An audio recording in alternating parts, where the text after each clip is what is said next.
तो dear students, welcome to my channel.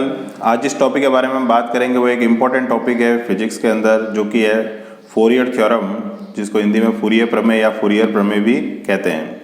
तो आज हम डिस्कस करेंगे कि फोरियर थ्योरम बेसिकली कहती क्या है, उसके जो कोफिशिएंट होते हैं यानी गुणांक होते हैं उसके बारे में हम डेरिवेशन करेंगे कि उनको कैसे निकाला जाता है। तो वीडियो स्टार्ट करने से पहले एक रिक्वेस्ट है कि वीडियो अगर पसंद आए तो उसको लाइक एंड शेयर करें एंड चैनल को सब्सक्राइब करें। तो स्टार्ट करते हैं हमारे जो आज का टॉपिक है।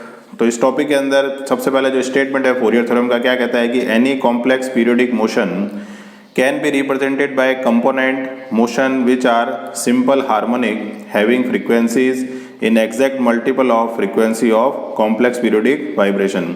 यानी कोई भी अगर हमारे पास कॉम्प्लेक्स पीरियोडिक फंक्शन होता है, पीरियोडिक फंक्शन जो अपने आप को क्या करते हैं एक पर्टिकुलर टाइम पीरियड के बाद रिपीट करते हैं, तो उनको हम रिप्रेजेंट कर सकते हैं फोरियर सीरीज के थ्रू, जिसके अंदर हमें डिफरेंट कोफिशिएंट यानी ए नॉट, ए एन और बी एन, ये तीन कोफिशिएंट फाइंड आउट करने पड़ते हैं। और वो जो कंपोनेंट होते हैं वो किसको फॉलो करते हैं, हमारे सिंपल हार्मोनिक मोशन को, जिसको हिंदी में कहते हैं सरल आवर्त गति।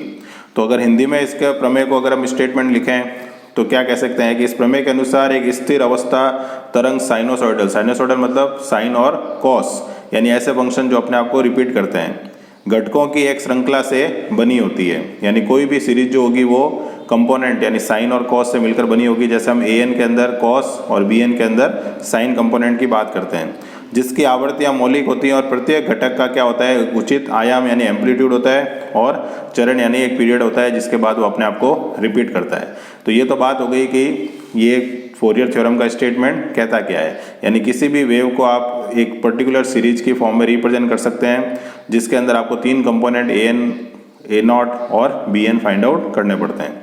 अब आते हैं कि मैथमेटिकल एक्सप्रेशन इसका क्या कहता है। तो अकॉर्डिंग टू फोरियर थ्योरम, यहाँ पर अगर हम बात करते हैं तो कोई भी फंक्शन y है जो किसका फंक्शन है, टाइम का। ऑब्वियस है कि फोरियर सीरीज जो होती है वो समय पर निर्भर करती है, तो समय पर करेगी तो आवृत्ति पर करेगी, क्योंकि समय और आवृत्ति यानी टाइम और फ्रीक्वेंसी एक दूसरे के इनवर्स यानी व्युत्क्रमानुपाती होते हैं। तो यहाँ पर अगर हम सीरीज को लिखते हैं तो ये सीरीज स्टार्ट होती है जैसे जीरो से और कहाँ एंड होती है, अनंत पर यानी इन्फिनिटी पर। तो बीच में कंपोनेंट कौन सा आता है, जैसे ए नॉट आता है। ए नॉट क्या होता है, डीसी कंपोनेंट, जिसमें फ्रीक्वेंसी का कोई फर्क नहीं पड़ता है। उसके बाद हमने लिखा है A one cos, A two cos two omega T, A N cos N omega T, जहाँ एन का मान हमने एक बार वन रखा यहाँ पर, तो वन वन होंगे तो ए वन कॉस ओमेगा टी बन जाएगा। अगर एन का मान टू रखेंगे तो ये बन जाएगा ए टू और ये बन जाएगा cos two omega T. Same चीज़ अगर हम साइन के लिए करते हैं तो साइन के अंदर हम फाइनल जो रिजल्ट लिखेंगे वो क्या लिखेंगे, B N sine N omega T. फिर से हम एन का मान वन रखेंगे तो B one sine omega T बन जाएगा, एन का मान टू रखेंगे तो B two sine two omega T बन जाएगा। अब टू कहाँ तक जाएगा, ये इन्फिनिटी तक। तो इसको अगर कॉम्पैक्ट यानी छोटे रूप में लिखना हो तो ए नॉट तो अपनी जगह रहेगा, सबमिशन का साइन लगाएंगे वन से लेकर इन्फिनिटी, क्योंकि हमने जीरो ऑलरेडी पुट कर दिया है, तो जीरो के बाद अगला नंबर जो पूर्णांक यानी इंटीजर होता है वो कौन सा होता है, वन होता है। नेगेटिव साइड में हम जाएंगे नहीं, क्योंकि समय और आवृत्ति यानी टाइम और फ्रीक्वेंसी दोनों ही ऋणात्मक नहीं होते हैं। तो वन से लेकर infinity A N cos N omega T plus B N sine N omega T. तो ये हमारा फोरियर सीरीज का एक स्टैंडर्ड फॉर्म हो गया। अब हमें क्या करना है, अब हमें डिराइव करना है ए नॉट, ए एन और बी एन, जो फॉर्मूले हम लिखते हैं न्यूमेरिकल सॉल्व करने के लिए वो कैसे आते हैं, जो कि एग्जाम में पूछा जाता है। तो हमारा पार्ट क्या हो गया, एवोल्यूशन ऑफ फोरियर कोफिशिएंट। तो पहला कोफिशिएंट हम कौन सा फाइंड आउट कर रहे हैं, ए नॉट। तो ए नॉट फाइंड आउट करने के लिए जो हमारी इक्वेशन नंबर फर्स्ट है उसको हम दोनों तरफ इंटीग्रेट यानी समाकलन करेंगे। लिमिट क्या लगाएंगे, जीरो से लेकर टी। जो कैपिटल टी है ये हमारा टाइम पीरियड यानी आवर्तकाल है, जिसके बाद वेव अपने आप को क्या करेगी, रिपीट करेगी। तो हमने क्या किया, देखो एक दो तीन और चार, एक तरह से चारों के आगे क्या साइन लगा दिया, इंटीग्रेशन का लिमिट लगा दी जीरो से लेकर टी तक। अब हम इसको अगर सॉल्व करते हैं तो सबसे पहले अगर हम यहाँ ध्यान देते हैं तो इंटीग्रेशन यहाँ पर क्या होगा, जीरो से लेकर T Y D T equal to A nought तो हो गया हमारा कांस्टेंट। यहाँ पर अगर हम इंटीग्रेशन करेंगे तो क्या आएगा, जीरो से लेकर टी। ए एन हमारा हो गया कांस्टेंट, कॉस का इंटीग्रेशन हम सब जानते हैं क्या लिख सकते हैं, साइन एन ओमेगा टी, और अपॉन में क्या चला जाएगा, एन ओमेगा, लिमिट लगा देंगे जीरो से टी। इसी तरह बी एन को हम ले लेंगे बाहर, और यहाँ पर क्योंकि कॉस साइन का इंटीग्रेशन क्या होता है, माइनस कॉस होता है, तो minus cos N omega T upon N omega, limit क्या लग जाएगी फिर से जीरो से लेकर टी तक। अब इसके अंदर अगर हम लिमिट रखते हैं तो ये हमारे पास क्या हो जाएगा, ए नॉट, ठीक है। यहाँ पर लिमिट रखेंगे तो upper limit minus lower limit से क्या आ जाएगा, टी आ जाएगा। यहाँ पर अगर हम लिमिट रखते हैं तो यहाँ क्या आ जाएगा, अपॉन एन ओमेगा को हम बाहर ले लेंगे, साइन एन ओमेगा टी यानी स्मॉल टी की जगह एक बार आ जाएगा कैपिटल टी, तो sine N omega capital T, और जीरो रखेंगे तो साइन जीरो क्या होता है, जीरो होता है, तो ब्रैकेट क्लोज हो गया। प्लस बी एन के अंदर अगर हम जाते हैं अपॉन एन ओमेगा, ठीक है, और माइनस साइन के साथ टी रखेंगे तो यहाँ क्या आ जाएगा कॉस एन ओमेगा टी, और जीरो रखेंगे तो कॉस जीरो क्या होता है, 1 होता है। तो इस तरह से हमने क्या कर दी, लिमिट रख दी। अब हमारा रिजल्ट क्या होगा कि इंटीग्रेशन जो लेफ्ट हैंड साइड में है वो तो हमें ऐसे रखना है, इंटीग्रेशन 0 से टी क्या हो गया, Y D T equal to A nought के साथ क्या आ जाएगा कैपिटल टी, प्लस यहाँ क्या बचा था हमारा sine N omega capital T upon N omega, और यहाँ क्या बचा था, और ए एन इसके साथ मल्टीप्लाई था, और यहाँ बचा था B N upon N omega, और यहाँ आ गया था cos N omega capital T minus 1। अब ओमेगा हम सब जानते हैं क्या होता है, 2 पाई अपॉन टी होता है, तो अगर मैं यहाँ वैल्यू पुट करता हूँ तो ए nought by T plus A N upon N omega, sine N omega की जगह हमने रख दिया 2 pi by T into T, minus B N upon N omega cos N 2 pi by T multiplied by T और minus 1, तो T से T क्या हो गए, कैंसिल आउट। अब देखो यहाँ बचा है हमारे पास एक साइन एन 2 पाई बचा है, और एक बचा है हमारे पास कॉस एन 2 पाई या कॉस 2 पाई एन। तो साइन एन 2 पाई ऑलवेज क्या होता है, 0 होता है, और कॉस एन 2 पाई क्योंकि यहाँ इवन नंबर आ गया है, सम संख्या आ गई, तो एन का मान अगर 0 रखेंगे तो 0 कॉस 0 1 होता है, एन का मान 1 रखेंगे तो कॉस 2 पाई यानी वो भी 1 होता है, 4 पाई वो भी 1 होता है, इसका मतलब ऑलवेज का वैल्यू क्या आएगा, 1 आएगा। तो हमारे पास रिजल्ट क्या हो जाएगा, A nought T plus sine N 2 pi 0 होने से ये पार्ट 0 हो गया, minus B N upon N omega cos N 2 pi की वैल्यू 1 है और माइनस 1, तो ये वाला पार्ट भी क्या हो गया, 0 हो गया। तो इंटीग्रेशन क्या बच गया, 0 से T Y D T A nought T, तो ए नॉट का हमारा फॉर्मूला जो हम न्यूमेरिकल में यूज़ करते हैं वो क्या हो गया, 1 अपॉन टी इंटीग्रेशन 0 से टी वाई डी टी। तो ये हमारे पास पहला रिजल्ट आ गया किसका, ए नॉट का। तो ये हमारा पहला पार्ट हो गया जिसके अंदर हमने ए नॉट फाइंड आउट कर लिया। अब हमें क्या निकालना है, अब हमें निकालना है ए एन। तो ए एन निकालने के लिए जो सेकंड कंपोनेंट हमारा ए एन, उसके लिए हम क्या करेंगे, इक्वेशन नंबर जो 1 थी उसके अंदर हम कॉस एन ओमेगा टी से दोनों तरफ क्या कर देंगे, मल्टीप्लाई, और लिमिट लगा देंगे फिर से उसमें इंटीग्रेशन 0 से लेकर टी तक। तो क्या हो जाएगा हमारे पास, इंटीग्रेशन 0 से लेकर T Y cos N omega T D T plus equal to आएगा यहाँ पर, फिर इंटीग्रेशन 0 से टी ए नॉट था, ए नॉट के साथ भी क्या आ जाएगा cos N omega T D T plus submission क्या था हमारे पास, n बराबर 1 से infinity cos N omega T से मल्टीप्लाई किया तो cos square N omega T D T plus submission n बराबर 1 से लेकर infinity sine N omega T into cos N omega T और डी टी, और यहाँ पर आ जाएगा हमारा ए एन, इसके साथ मल्टीप्लाई था, और यहाँ क्या मल्टीप्लाई था, बी एन। तो ये हमारा क्या कर दिया हमने, दोनों तरफ कॉस एन ओमेगा टी से मल्टीप्लाई कर दिया। अब सबसे पहले अगर हम इसको सॉल्व करते हैं फर्स्ट वाले पार्ट को, तो ए नॉट बाहर आ जाएगा, इंटीग्रेशन 0 से T cos N omega T D T, तो ए नॉट एज इट इज़ रखा, कॉस एन ओमेगा टी का रखा sine omega T upon N omega, limit क्या लगानी है 0 से लेकर टी तक, तो ए nought upon N omega sine N omega की जगह रख दिया हमने 2 pi by t, upper limit t आ गई, और साइन 0 क्या होता है, 0 होता है, फिर से टी से टी कट गया, साइन एन 2 पाई अभी हमने डिस्कस किया था 0 होता है, तो ओवरऑल ये पार्ट क्या हो गया, 0 हो गया, यानी ये कंपोनेंट की वैल्यू क्या हो गई, 0 हो गई। अब हम आते हैं हमारे दूसरे पार्ट पर, ए एन इंटीग्रेशन हमें करना है 0 से लेकर टी तक, इसका हमें इंटीग्रेशन भी करना था 0 से लेकर टी तक, तो A N cos square N omega T D T. अब इसका हमें इंटीग्रेशन करना है तो ए एन को ऑब्वियस हम बाहर ले लेंगे, तो कॉस स्क्वायर का डायरेक्ट इंटीग्रेशन होता नहीं है, तो कॉस स्क्वायर थीटा की जगह हम क्या लिख देंगे, 1 plus cos 2 N omega T upon 2, और लिमिट लगा देंगे 0 से टी और डी टी। अब ए एन बाई 2 ये बाहर आ गया, इंटीग्रेशन 0 से टी डी टी को अंदर मल्टीप्लाई कर दिया, इंटीग्रेशन 0 से T cos 2 N omega T into D T, तो ए एन बाई 2 यहाँ लिमिट लगाएंगे तो upper limit minus lower limit से यहाँ तो आ जाएगा टी, और यहाँ जब हम लिमिट लगाएंगे तो यहाँ क्या आ जाएगा sine 2 N omega T upon 2 N omega, integration limit लगा देंगे 0 से लेकर टी तक, तो A N by 2 into t plus 1 upon 2 N omega को लिख दिया हमने बाहर, यहाँ पर जब लिमिट लगाएंगे तो साइन 2n ओमेगा की जगह रख देंगे 2 pi by T multiplied by T minus sine 0 फिर से क्या हो जाएगा 0 और टी से टी कट गया। यहाँ पर क्या बचा साइन 4n पाई। अब साइन n पाई 2 पाई 3 पाई सब क्या होता है 0 होता है। तो ये वाला पार्ट फिर से क्या हो गया हमारा ओवरऑल 0 हो गया। तो ये वाला पार्ट अगर 0 हो जाता है तो हमारे पास रिमेनिंग रिजल्ट क्या बचेगा, हमारे पास रिमेनिंग रिजल्ट बच जाएगा। अब जो ओवरऑल हमारे पास रिजल्ट आ गया कि इंटीग्रेशन 0 से t y cos n omega T D T, ये तो हमारा लेफ्ट हैंड साइड में था। उसके बाद a नॉट वाले पार्ट का रिजल्ट हमारा 0 आ गया था, प्लस यहाँ पर हमारे पास क्या बच जाएगा an बाई 2 इंटू टी, ये बच गया रिजल्ट। प्लस दूसरा इंटीग्रेशन जो हमें सॉल्व करना है वो क्या है 0 से लेकर t B N sine N omega T into cos N omega T D T.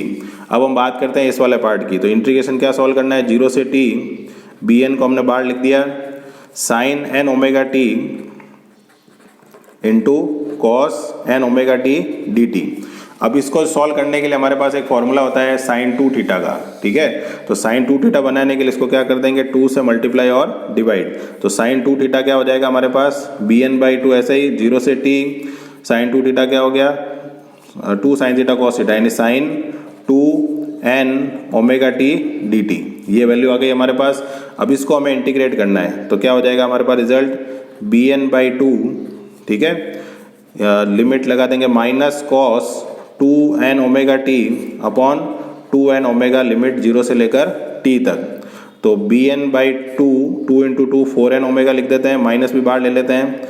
अब यहाँ लगा देंगे कॉस 2 एन ओमेगा की जगह रख दो 2 pi by T into T minus cos 0 कितना होता है 1 होता है। तो t से t फिर से कट गया तो minus B N upon 4 N omega. अब यहाँ जो रिजल्ट आया वो क्या आया कॉस 4 एन पाई माइनस 1। अब कॉस जो 2n पाई यानी इवन नंबर होता है वो हमेशा क्या होता है 1 होता है। तो यहाँ पर अगर 1 रख देंगे तो minus B N 4n omega 1 minus 1, यानी ये वाला पार्ट क्या हो जाएगा 0 हो जाएगा। तो ये वाला पार्ट a नॉट वाला 0 हो चुका था, an वाले पार्ट में ये रिजल्ट आया और bn वाला पार्ट भी क्या हो चुका है 0 हो चुका है। तो ओवरऑल जो रिजल्ट होगा हमारे पास क्या हो जाएगा 0 से t cos n omega T D T equal to 2 या t by 2 into A N, ये बच गया हमारे पास। हमें किसके लिए निकालनी है ए एन की, तो 2 बाई टी को उधर भेज देंगे तो 2 बाई टी हो जाएगा 0 से t Y cos N omega T D T. तो ये हमारे पास किसका रिजल्ट आ गया ए एन का।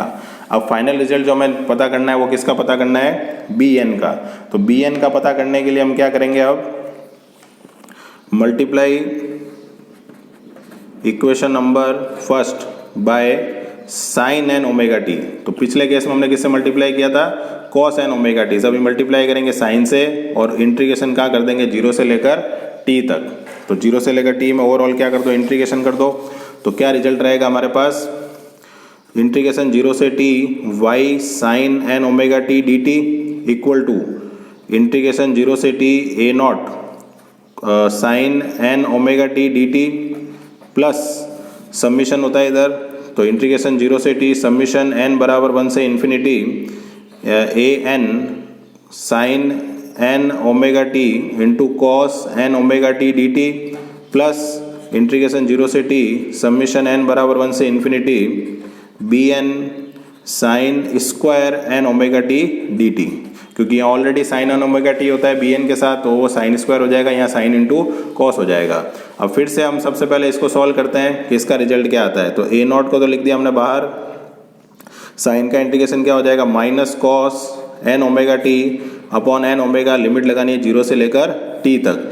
तो minus A nought upon N omega, cos N omega T में वैल्यू पुट कर दो तो कॉस एन ओमेगा, ठीक है, सॉरी यहाँ साइन आएगा, हाँ वैल्यू ठीक है हमारी, कॉस एन ओमेगा, ओमेगा की जगह रख देंगे 2 पाई बाई टी और मल्टीप्लाई में क्या आ जाएगा t और कॉस 0 फिर से क्या हो जाएगा 1 हो जाएगा। तो minus A nought upon N omega, t से t कट गया, कॉस एन 2 पाई फिर से 1 माइनस 1, यानी पहले वाले पार्ट का फिर से रिजल्ट क्या आ गया हमारे पास 0 आ गया। अब हमें सेकंड पार्ट का रिजल्ट निकालना है। तो सेकंड पार्ट के अंदर हमारे पास कौन है ए एन वाला पार्ट है। तो ए एन लिखेंगे सबसे पहले, ए एन हमने बाहर लिख दिया, इंटीग्रेशन क्या है 0 से t sine N omega T into cos N omega T multiplied by D T. ये हमारा जो पार्ट है उसको सॉल्व करना है हमें। तो फिर से हम क्या करेंगे, इसको 2 साइन थीटा का फॉर्मूला बना देंगे। तो ए एन बाई 2 आ जाएगा, इंटीग्रेशन 0 से T sine 2 N omega T into D T. तो क्या हो जाएगा, ए एन बाई 2 साइन 2 का integration minus cos 2 N omega T upon 2 N omega limit 0 से लेकर टी तक।